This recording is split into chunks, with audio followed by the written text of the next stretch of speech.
Why we're addicted to being nice even when it doesn't work. Alright, let's dive into something really deep. You've probably been told your whole life that being nice is the goal.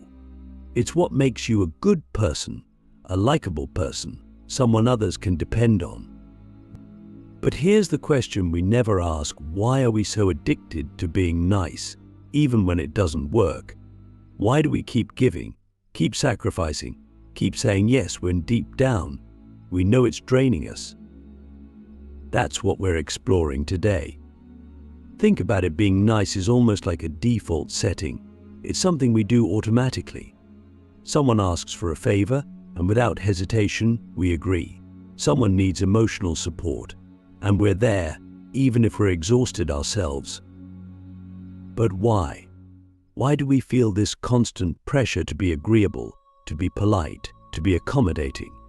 Is it because we genuinely care about the other person, or is it because we're afraid of what might happen if we say no?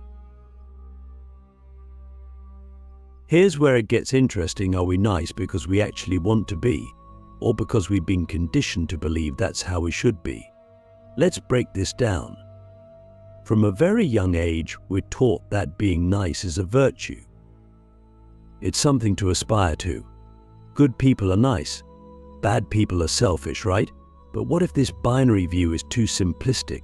What if being nice is sometimes just a mask we wear to avoid conflict, to avoid discomfort, or to avoid being seen as the bad guy? And here's the deeper question: what's the cost of being nice all the time? I'm not just talking about the occasional inconvenience or favor. I'm talking about the deeper existential cost.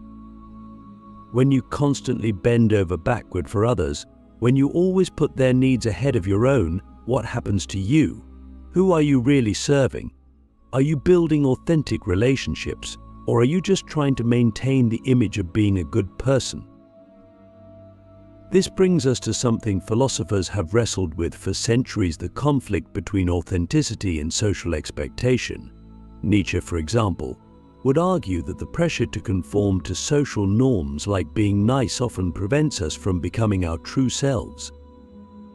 We end up sacrificing our individuality, our desires, and our deeper needs just to fit into a mold that society has created for us. So, is being nice really an act of kindness, or is it an act of self-betrayal? Let's get practical for a moment.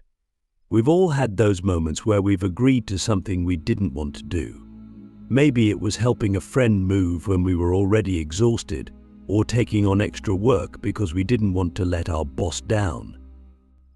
And sure, in the short term, being nice seems like the right thing to do. But what happens in the long term? Over time, these small sacrifices add up. You start to feel resentful, drained, and even a little lost. You've been so focused on being nice to everyone else that you've forgotten to be nice to yourself. Click subscribe to this channel to get more profound spiritual lesson. And here's where it gets really deep. Is it possible that being nice is actually a form of control? Think about it. When you're nice, people like you. They appreciate you. They depend on you. In a way, being nice can be a way to keep people close, to avoid rejection or conflict. It's a way of managing relationships so that they stay smooth and harmonious. But at what cost? Are you actually building meaningful connections, or are you just keeping things surface level to avoid discomfort? This is where the concept of boundaries comes in. Boundaries are not walls, they're filters. They help you determine what's healthy for you and what's not. And here's the thing: setting boundaries doesn't make you less nice, it makes you more authentic. It allows you to engage in relationships from a place of genuine care, not obligation. When you're constantly saying yes to others, you're not being nice, you're being compliant. And compliance is not the same as kindness. Let's get even deeper. Is being nice really about others? Or is it about how we want to see ourselves? For many of us, being nice is tied to our identity. We want to see ourselves as good people, as generous, as selfless. But here's the paradox: when you're always nice, you're often neglecting yourself, which isn't selfless at all, it's self-neglect. And over time, this creates a disconnect between who you are and who you want to be. So why are we addicted to being nice? Part of it is fear. Fear of rejection, fear of conflict, fear of being seen as selfish or unlikable. But here's the truth: you don't have to be nice all the time to be a good person. You can be kind, compassionate, and caring without sacrificing your own well-being. In fact, true kindness starts with being kind to yourself. The paradox of niceness: why pleasing others can lead to losing yourself. Let's dig deeper into something that may feel unsettling but is absolutely crucial: the paradox of niceness. You see, we often equate being nice with being good, being liked, and being accepted. But here's the paradox: the more you focus on pleasing others, the more you risk losing yourself. It's like trying to hold water in your hands. The tighter you squeeze, the more it slips away. The more you aim to be nice at all costs, the more you disconnect from your own needs, desires, and boundaries. Think about it for a moment. How many times have you done something just to avoid disappointing someone, even when deep down you didn't want to? Maybe you agreed to a favor, attended an event, or kept quiet when you should have spoken up. On the surface, it might seem like you're doing the right thing. But here's the question: is this really kindness? Or is it self-sacrifice at the expense of your authenticity? This is where the paradox hits hard. Being nice often becomes a survival mechanism. We use it to avoid conflict, to be liked, to maintain harmony. But the more we say yes to others, the more we say no to ourselves. And here's the kicker: over time, this self-neglect leads to resentment. You start to feel like you're being taken advantage of, even though you were the one who kept saying yes in the first place. This is the paradox in full effect. The very act of being nice ends up creating the opposite of what you intended: disharmony, frustration, and even a sense of betrayal. Here's a deep question for you: when was the last time you acted nice? Not because you wanted to, but because you felt you had to. Was it really about caring for the other person, or was it about avoiding the discomfort of saying no? The truth is, we often confuse niceness with genuine care. Niceness is about appearing good. Genuine care is about being good, even if that means setting boundaries or disappointing someone. Let's talk about identity for a second. Niceness is often tied to how we want to be perceived. We want to be seen as generous, caring, and selfless. But here's the danger: when your identity is built on pleasing others, you become a reflection of their needs, not your own. Your sense of self starts to dissolve.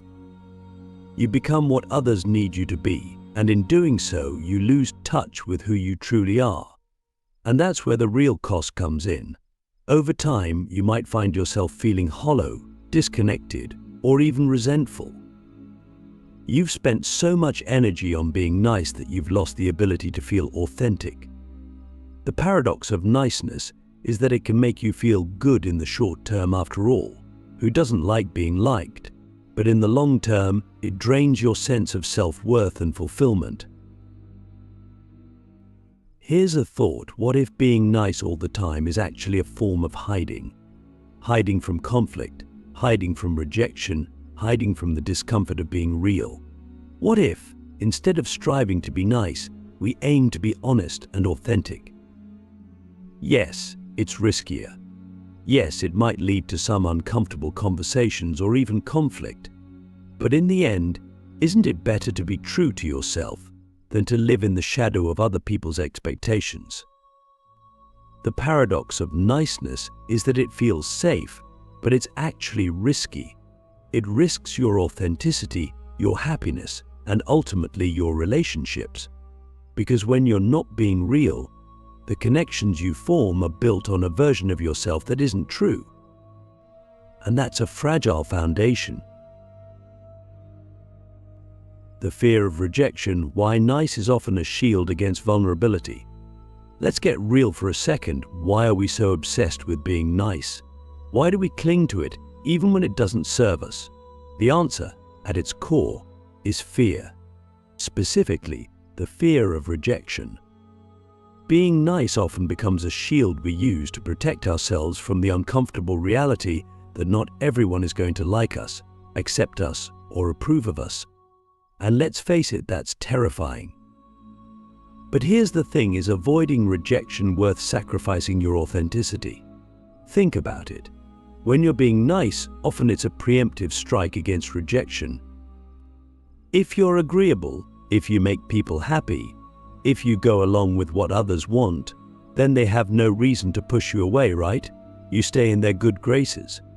But here's the deeper question, are they accepting the real you, or just the version of you that fits their needs? When you're constantly nice, you're not showing people who you really are. You're showing them a persona, a version of yourself that's designed to be palatable, unthreatening, and easy to like. But this comes at a cost. The more you use niceness as a shield, the more you shield yourself from genuine connection. Why?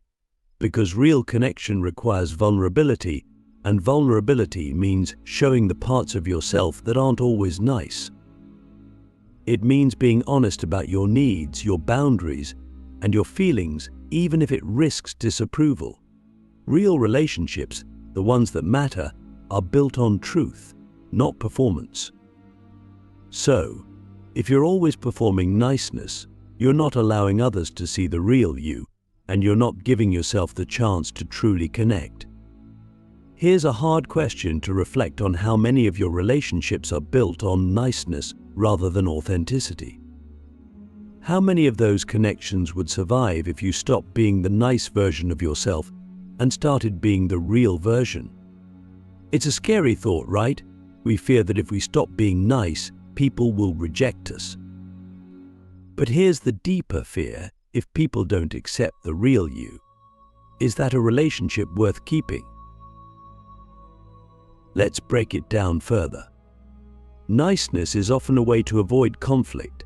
We think that if we're nice, we can smooth over disagreements, avoid tough conversations, and keep everyone happy.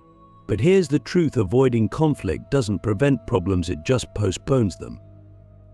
Eventually, the cracks start to show.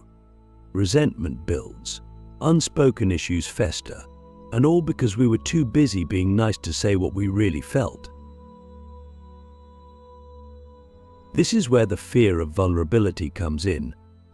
Vulnerability is scary because it means showing parts of yourself that might not be liked. It means risking rejection.